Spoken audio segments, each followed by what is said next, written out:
Hey friends, welcome back to the kitchen. Today we've got a lot going on. I don't know if you could see me. So right now I'm currently dehydrating some apples for our simmer bags. We've got our other ingredients. We've got ginger, the lemon I already dehydrated, oranges, we've got some cranberries, and some cinnamon sticks and some pine. So that will be the next video. I'll take you guys along as I make those up. We roasted some vegetables before I got the apples dehydrating. I cut up the rest of my other vegetables because, again, if I'm in the kitchen, I want to make the most of it. This is some fennel and some broccoli.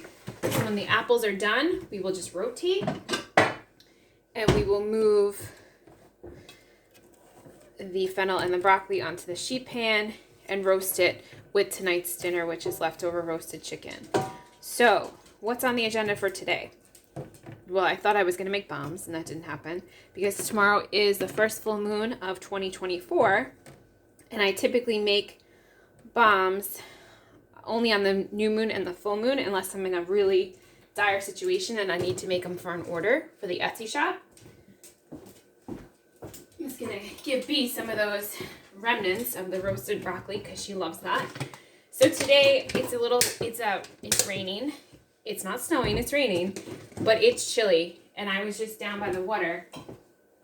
And so I thought it'd be really nice if I had some soup at home to eat for lunch, which I don't have, but I'm heating up some stuffed chicken breasts that I made the other day, and I was going to shoot a video for that, but I didn't.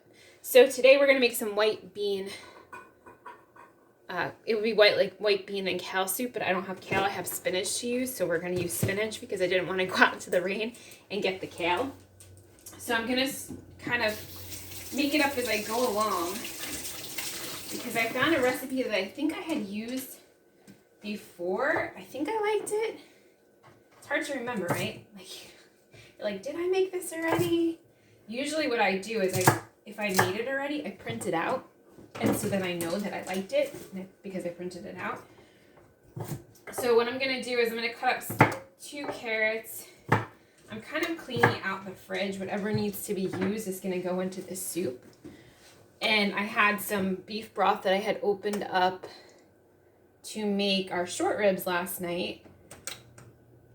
And it needs to be used up. So I was like, you know what? I'll make some soup. So I'm going to add some avocado oil to the pan. I'm going to cut up some carrots. I have an abundance of red onions that came in my Misfit box. What I'm going to do with those is I'm going to freeze them after I dice them. So what's going on here in the household? I finished writing my self-help book, which is very exciting. I need to submit it to the publisher. I've been holding off on doing that, so I need to do that. I want it to be the best that it can be before I submit it to her so that it has the least amount of edits that need to be done. So that was exciting. I did that, I guess this Friday would be 2 weeks ago, so I kind of need to submit that. But I wanted to sit in that feeling of like, I built this thing. I created this thing. I did this thing, and isn't that incredible? Because I started and stopped it the last 3 years. You know, for years, people were like, oh, you need to write a book about your experience living with chronic disease and chronic pain and all the things that you did and what worked and what didn't. And when people would say that to me, I was like, yeah, that's nice, but I need to just get through the day. And if you know, because you're living with chronic pain and chronic disease, how hard it can be just to get through the day. Years ago, I could have never done errands in the morning and then come home and made a meal. Like, that would have never have happened. But because I've come along so far, it's crazy, but I can do that now. And I don't take that for granted because I know how hard it is to live with chronic pain and chronic disease and how it can still be uncertain of how the day's going to be. Like, you could wake up and feel okay, and then an hour later you could want to go back to sleep. I still have those days. Sometimes I push through them, and sometimes those are the days I just sit on the couch and I read a lot of fiction, or I listen to podcasts, or I watch YouTube videos, or I watch Netflix. Like, these are days I give myself permission to still have those days, because if I push through it, invariably, the next week is going to be really rough. And so I've learned more often than not to honor the messages from my body. Am I perfect at it? No, because I'm human, right? And so sometimes my mind and the agenda of what needs to be done gets in the way.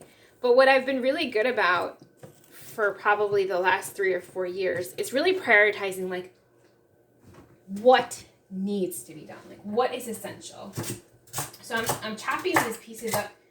I'm not dicing them, because I'm gonna immersion blend this before I put the beans in, because I'll probably immersion blend some of the beans just to thicken it up a bit. I don't know. We'll see how this goes. So right now I've got in the pot 2 carrots, 1.5 stalks of celery. I've got 1 onion. This onion was soft, so I knew it needed to be used. I wanted to get to it before it went bad. So anyway, going back to what I was talking about, I digress. In living with chronic pain and chronic illness, is that for years I could not make plans, and for years just surviving the day was like all I could do. And that was enough. And there was no days in the kitchen. There was no running errands and coming home and making a meal. Like, that just was not feasible. It wasn't practical. I wasn't able to do it. And that's okay. Like, we all have these stages in our life, right? I was just talking to somebody today whose mom is very ill, and she's just getting sicker and sicker. She's in a nursing home. And it's hard because you know that she's suffering, and as your mom, you don't want that. You don't want to see somebody you love suffer. I know how hard it was for my parents to see me suffer for years, but there was nothing they could do for me. And that's the hardest part, when we want to help somebody, but there's nothing we can do. And it can be hard to feel that. I'm going to add some thyme. It can be hard to not have any control, and to accept that we don't have control, right? We only have control over our own behavior, our own responses, our own reactions. And again, I'm human. So I'm going to add some garlic powder, just like you. So I don't live, I live in the world just like you. Do I expose myself the same way? Maybe not, right? Like, I have stronger boundaries. Some onion powder. I'm really mindful of what I ingest physically, visually, right? So food, as well as entertainment-wise, what I read, what I listen to, audio. I'm really, really strict about that. And there's a reason for that, because I have a sensitive nervous system, and I no longer fight that. That's what it is. I have a nervous system. My nervous system tends to be hypervigilant. My nervous system gets overwhelmed. I tend to have anxiety. If I'm very overwhelmed, I tend to get really angry. I tend to pull back and retreat and not want to be around people. And so I honor that part of myself. Is it great? Does everybody love it? No. But at the end of the day, I'm the one who's living in this body. I'm the one that has to contend with what happens and how I respond and react and the after effect of it. So it's gotten to this point where, people in my life may not like it. And that's okay. I don't need them to like it. I need to like it. I need to accept it. I need to be supportive of my own needs.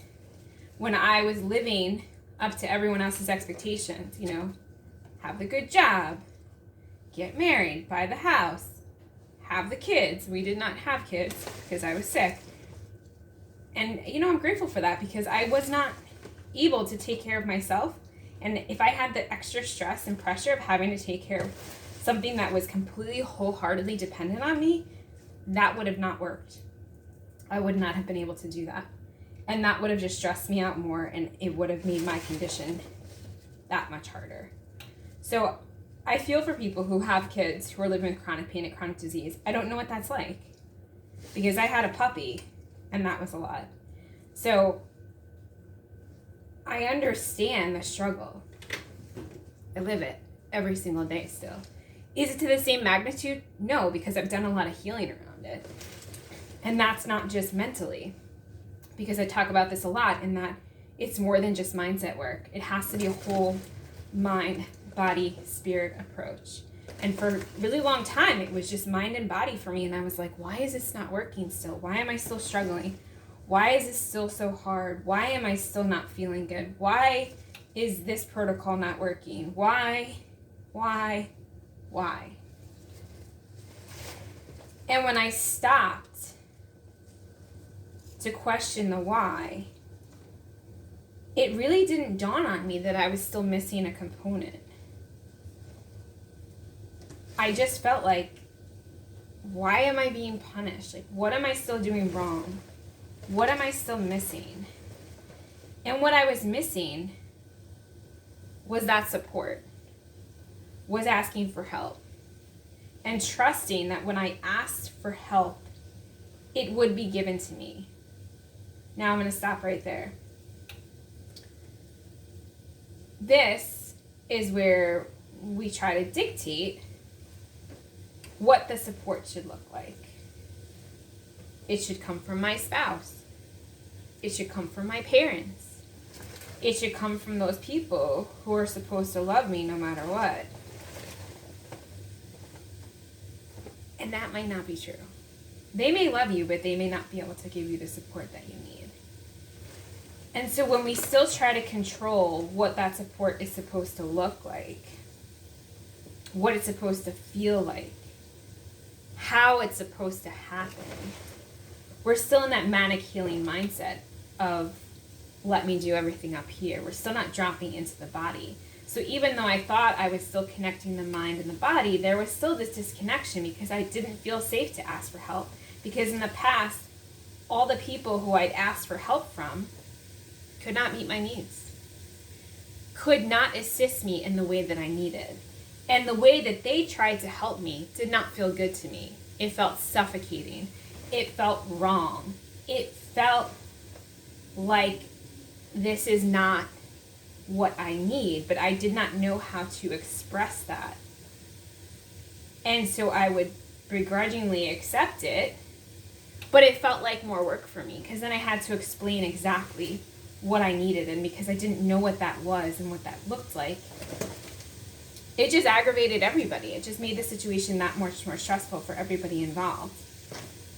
But when I can stop and ask for help from something higher, bigger than me, right? A higher power, my higher self, Mother Nature, Allah, God, Buddha, whatever you ascribe to, right? Goddesses, archangels. Then, I'm just letting this spices toast. Then I didn't have to explain it. I didn't have to describe it. It just felt different. And it felt easier. There was less pressure. There was less of me trying to control. And there was more of me just saying, I'm just going to ride this out. I'm just going to see what happens. I'm going to be curious about what's going on here. And this is not to say that this happened overnight, because when a different definition of surrender was explained to me, it was probably 8 years ago. And I wasn't ready to receive it. And I wasn't ready to implement it. And it took me, the onions are bothering me. It took me, I don't know, up until 3 years ago to actually trust the people that were being put in my life could support me, could hold a safe space for me, so that I could just allow for healing to occur. I didn't have to hold the space, get everything right, we'll figure out the how and the who and the what and the where and the why. I could just be in that moment with what was coming up from my body, to sense it, to experience the emotion, and just be with it and have it pass after 60 to 90 seconds and not create a story, right? Like that's really important because I create a lot of story about why this is happening. I have a migraine because I had to do this thing and I didn't want to do this thing, or I was trying to write for too many hours, or I was thinking of too many things, or right? Like I'm really big about creating a story. But when we create a story, we also disconnect ourselves from what is needed, from the truth that's there in the surrender, from the truth that's there in the support, from the truth that's there in the message that's coming up from the body. So this is not going to be a full cooking video because we're not even close and I'm still going through this spinach. But, I did want to show you what the stuffed chicken breast came out. But just to finish up this thought, to not leave you hanging, it's an invitation, a suggestion to ask yourself, very, very innocently, not like with judgment, not with blame, not with shame, not with, tisk, tisk, tisk, you did something wrong. But if you're still struggling, are you really embodying a mind, body, spirit approach? Are you really allowing the connection between all parts? Are you actually open to the physical, the mental, the emotional, the spiritual, the energetic? Or are you just trying to still manicure and make it all look logical and rational and create a story and rationalize it? And if you are, that's okay, right? Because again, we all have that threshold of what we need to do before we decide to make the change, what we need to do before we're ready to jump off that bridge. Because a lot of times that bridge, you're like, I don't know where this is going. I don't know what's down there. I don't know if there's a safety net to catch me. I don't know if I'm ready to do that. And here's the thing. I wasn't ready either. But I was at the point where I was like, I kind of have nothing else left to lose. And I've done all the things. So, what the heck? I'm just going to try this and see what happens. So, that's my suggestion to you for today. And even if you're not living with chronic pain or chronic disease, like the world is a chaotic place. There is a lot of uncertainty. There is a lot of things you cannot control. There is a lot of chaos. There is a lot of unknowns, right? And we're taught that control brings us certainty. Control brings us safety. But really, life is designed to be uncertain. Because if it was certain and predictable, everyone would do the exact same thing all the time. Everyone would live the exact same way, and there would be no room for improvements or invention or uniqueness, or right? It would just be a standardized system. And we see how standardized systems do not benefit us. Standardized medical care fails you. Standardized diet fails you.